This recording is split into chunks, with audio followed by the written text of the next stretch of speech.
오늘도 예배 자리에 나오신 성도님들을 환영하고 축복합니다. 찬송가 540장 주의 음성을 내가 들으니 찬송하시겠습니다.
고맙고 감사하신 살아계신 하나님, 오늘 한날을 우리에게 선물로 주심에 감사합니다. 우리가 믿음 따라 살아가길 소망하며 매일매일 십자가의 길 감당하길 소망하온데 우리는 부족하고 연약하오니 오직 예수께만 의지하고 순종하는 이 길을 성실하게 진력할 수 있도록 주께서 우리를 붙잡아 주옵소서. 말씀을 나누며 기도하는 이 시간을 주께서 복되게 하실 줄 믿사오며 예수님의 이름으로 기도합니다. 아멘. 오늘 함께 대하실 살아계신 하나님의 말씀은 사도행전 19장 23절부터 31절까지 말씀입니다. 사도행전 19장 23절부터 31절까지 말씀, 제가 가진 성경으로 신약 221면입니다.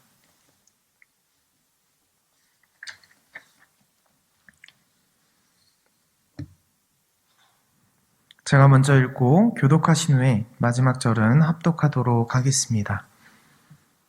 그때쯤 되어 이 도로 말미암아 적지 않은 소동이 있었으니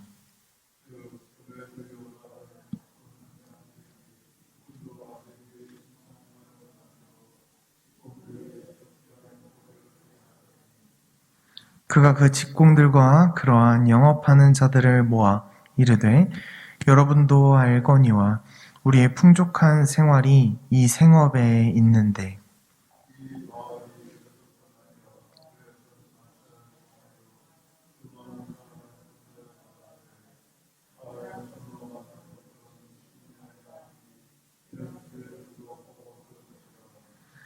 우리 이 영업이 천하여질 위험이 있을 뿐 아니라 큰 여신 아데미의 신전도 무시당하게 되고 온 아시아와 천하가 위하는 그의 위엄도 떨어질까 하노라 하더라.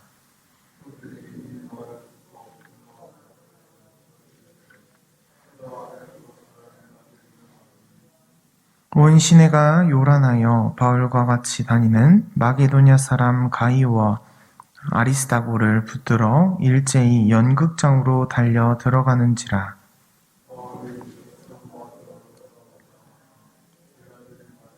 함께 읽겠습니다. 또 아시아 관리 중에 바울의 친구된 어떤 이들이 그에게 통지하여 연극장에 들어가지 말라 권하더라. 아멘. 오늘 본문의 말씀은 복음을 통하여 복음이 일으킨 소동에 대한 말씀입니다. 복음은 생명입니다. 또한 복음은 능력이며 빛입니다. 예수님께서 자기 자신을 이렇게 계시하셨습니다. 나는 길이요, 진리요, 생명이다. 이처럼 복음이 왔는데 우리에게 혹은 복음을 받은 사람들에게 아무 일도 일어나지 않는다는 것은 어불성설일 것입니다. 우리 안에 복음이 들어오면 주변에 복음으로 인하여 영향을 미칠 수밖에 없습니다. 세상의 소란 그리고 세상의 소동은 우리 안에서 시작된 것입니다. 우리 안에서 일어난 어떠한 동요가 밖으로 드러난 것이 바로 소동입니다. 오늘 본문 말씀을 통해서 복음이 일으키는 소동에 한번 주목하여 살펴보길 원합니다. 예수님께서 이 땅에 탄생하실 때도 소동이 일어났습니다. 예수님이 성육신하신 그 때에 헤롯 왕은 어떻게 합니까? 2살 이하 된 모든 남자아이들을 죽이는 소동이 일어났습니다. 그리고 예수님께서 복음서를 통하여서 그의 발자취 한 걸음 한 걸음을 살펴보면 십자가를 지시는 그 길까지 걸어가시는 여정들을 우리는 생각할 수 있습니다. 예수님께서 이제 종국에 3년의 공생애를 마무리하시며 예루살렘 성으로 입성하실 때를 떠올려 봅시다. 예수님께서 예루살렘 성에 들어가셔서 제일 먼저 하신 일은 무엇입니까? 성전에 들어가셔서 장사하는 사람들의 상을 모두 뒤엎으시는 소동을 일으키셨습니다. 예수님의 발자취를 되돌아봤을 때 복음이 이 땅에 임하고 복음이 일하는 그 때마다 소동은 일어날 수밖에 없었습니다. 예수님께서 죽으시고 부활하시고 승천하신 그 이후에 어떠한 소동들이 일어납니까? 마가의 다락방에 모인 제자들이 성령 세례를 받고 그들이 밖에 나가 복음을 전파할 때 각 나라와 족속의 방언들이 하나가 되는 소동이 일어납니다. 오늘 함께 나누는 사도행전 이 말씀 속에 베드로가 옥에 갇혔을 때 주의 사자가 그에게 찾아와 그를 옥에서 놓아줍니다. 그 옥에서는 어떠한 현상이 일어납니까? 그곳에서도 소동이 일어납니다. 그리고 다메섹 도상에서 사울이라는 한 청년이 예수 그리스도를 인격적으로 만났을 때 그에게 또한 불일 듯이 일어나는 그 내적인 소동이 말로 할 수 없었을 것입니다. 이처럼 복음은 소동케 합니다. 주님께서 이렇게 말씀하셨습니다. 마태복음 10장 34절 말씀에 내가 세상에 화평을 주러 온 줄 생각하지 말라. 화평이 아니라 검을 주러 왔노라 말씀합니다. 말씀의 검. 이 검을 가지고 있는 우리 성도들은 사람을 죽이는 것이 아니라 이 복음으로 인하여 이 복음의 검을 전하여 사람을 살리는 존재가 되었습니다. 누가복음에선 어떻게 말씀합니까? 예수님께서 누가복음 12장 51절 말씀에 내가 세상에 화평을 주려고 온 줄 아느냐? 내가 너희에게 이르노니 아니라 도리어 분쟁케 하려 함이니라 말씀하셨습니다. 여기서 분쟁이라는 단어가 뭔가 부정적이고 안 좋게 들리는 것 같습니다. 이 분쟁이라고 하는 이 단어를 원어적인 의미로 살펴보니까 분할의 의미를 가지고 있습니다. 분리, 분할. 즉 오늘 본문 말씀 우리가 함께 읽은 23절의 말씀처럼 그때쯤 되어 이 도로 말미암아.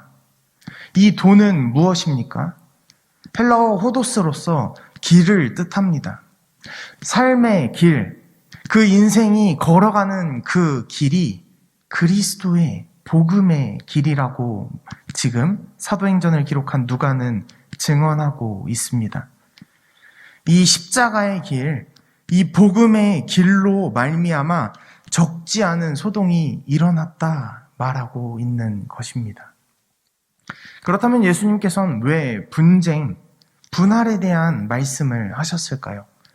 바로 이 세상을 살아가는 성도들의 관점과 성도들의 생활 방식이 구분되고 분해되어져야 하기 때문입니다. 세상 사람들과 똑같이 살아가는 존재들이 성도들이 아니듯이 주님께서 이 땅에 화평만을 주러 온 것이 아니라 분쟁케 하러 오셨다 말씀하신 이유는 바로 복음의 길을 걸어가야 하는 존재가 예수 그리스도를 믿는 성도들임을 분명하게 말씀하시기 위해서였습니다. 이처럼 사도 바울이 전한 그 복음은 에베소라고 하는 이 지역을 소동케 했습니다. 소란케 했습니다. 이 소동과 소란의 근거는 바로 예수 그리스도를 따라가는 이 길에 있었습니다. 23절에 나타나 있는 그때쯤에 대한 이 배경적인 내용은 사도 바울이 2차 전도 여행을 마무리할 때쯤 에베소라는 그 지역에서 3개월 동안 회당에서 예수가 그리스도이심을 담대하게 복음을 잘 전파하였습니다. 그러나 그 회당에는 유대인들이 있었고 하나님을 믿는 이방인들 또한 있었습니다. 근데 그들에게 복음을 전했을 때 그들 중 몇몇은 그 복음에 동의하지 않고 오히려 그 복음의 그 길을 비방하는 사람들이 있었습니다. 그래서 사도 바울은 2년 동안 두란노 서원에서 날마다 복음을 전파하였고 아시아에 있는 많은 사람들이 즉 하나님의 복음을 다 듣게 되었던 것입니다. 그런데 우리가 함께 읽은 본문 속에서 한 특정 인물이 등장합니다. 그리고 이 특정 인물을 중심으로 하여서 한 소동이 일어나게 되는 것이죠. 아이러니하게도 이들은 주의 복음을 직접적으로 들은 사람들이 아니었습니다. 복음으로 인해 그 복음이 들어간 성도들의 주변으로 인해 그 자신의 생계가 위협받는 은장색들의 모임이었고 그들이 소동을 일으켰던 것입니다. 서두에서 말씀드린 것처럼 복음은 소동케 한다 말씀드렸습니다. 하지만 이들의 소동은 단순히 복음으로 인하여 그의 존재가 바뀌고 그의 삶의 양식이 바뀌며 성도로서의 삶의 변화에 대한 소동이 아니라 한 특정 인물로 인한 선동임을 우리는 말씀을 통해 분별해내야 합니다. 복음은 누군가를 통해 누군가와 누군가의 힘을 결집하여서 선동하는 것이 아닙니다.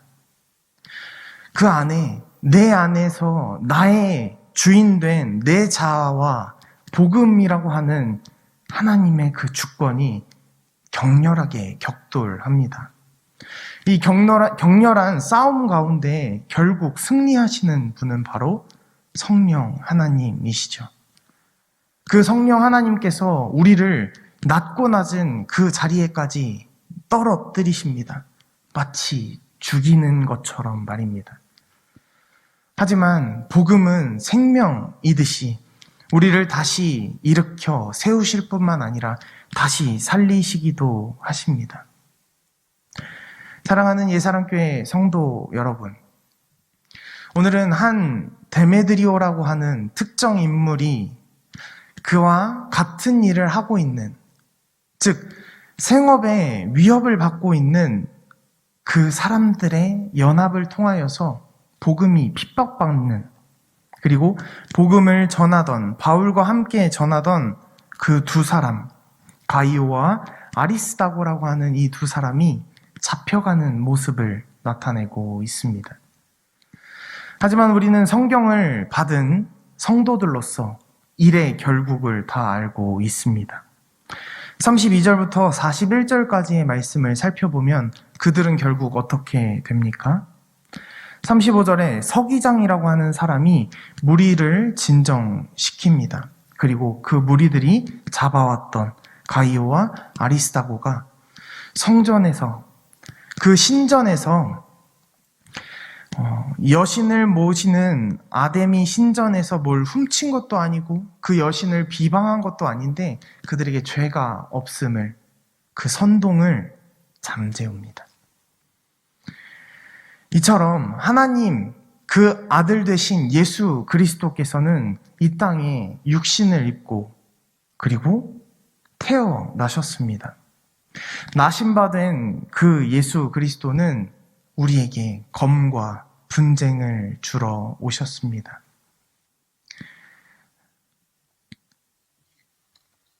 그 복음으로 인하여 우리는 단순히 이 세상 속에 혼란하고 소란스러운 이 세상을 살아가는 성도들의 모습으로서 과연 어떻게 살아가고 있는지를 되돌아봤으면 좋겠습니다. 우리들 예수님의 핏값으로 사신받은 성도들, 우리가 함께 찬송했었던 것처럼 우리는 주의 음성을 날마다 듣길 소망하는 성도들이지 않습니까? 주님께서 우리를 어떻게 인정해 주시고 어떻게 생각하여 주십니까? 네가 어떠한 존재이건, 네가 어떠한 위치에 있건, 네가 어떠한 사람이건 너의 존재 자체를 사랑한다 말씀해 주시는 분이 바로 예수 그리스도이십니다. 우리는 그 믿는 마음으로 주님께 나아갈 뿐입니다.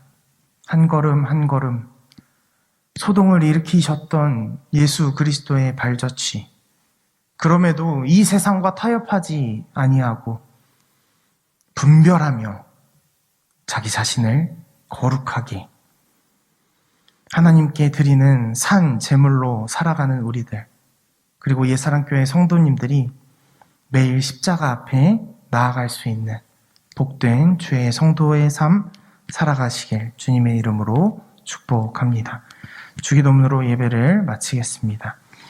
하늘에 계신 우리 아버지여, 이름이 거룩히 여김을 받으시오며 나라의 임하옵시며 뜻이 하늘에서 이루어진 것 같이 땅에서 이루어지이다. 오늘날 우리에게 일용할 양식을 주옵시고 우리가 우리에게 죄 지은 자를 사하여 준 것 같이 우리 죄를 사하여 주옵시고 우리를 시험에 들게 하지 마옵시고 다만 악에서 구하옵소서. 대개 나라와 권세와 영광이 아버지께 영원히 있사옵나이다. 아멘. 시간 함께 기도했으면 좋겠습니다. 우리 안에 살아 역사하시는 복음으로 인해 소란한 이 세상 가운데 빛과 소금의 역할을 감당하게 하옵소서. 두 번째로 우리의 가정과 사업장, 그리고 우리 교회 공동체 안에 복음이 날마다 흥왕하게 전파되게 하시고 소란한 세상 속에서 십자가 은혜를 사모하는 우리의 공동체 되게 하여 주옵소서. 그리고 마지막으로 환우들을 위해 기도하면 좋겠습니다. 환우들의 환부에 하나님의 능력에 오른손으로 안수하셔서 고통 가운데 자유하게 하며 또한 근심 하나 감사할 수 있는 하나님의 역사를 허락하여 주옵소서. 시간 함께 기도하겠습니다.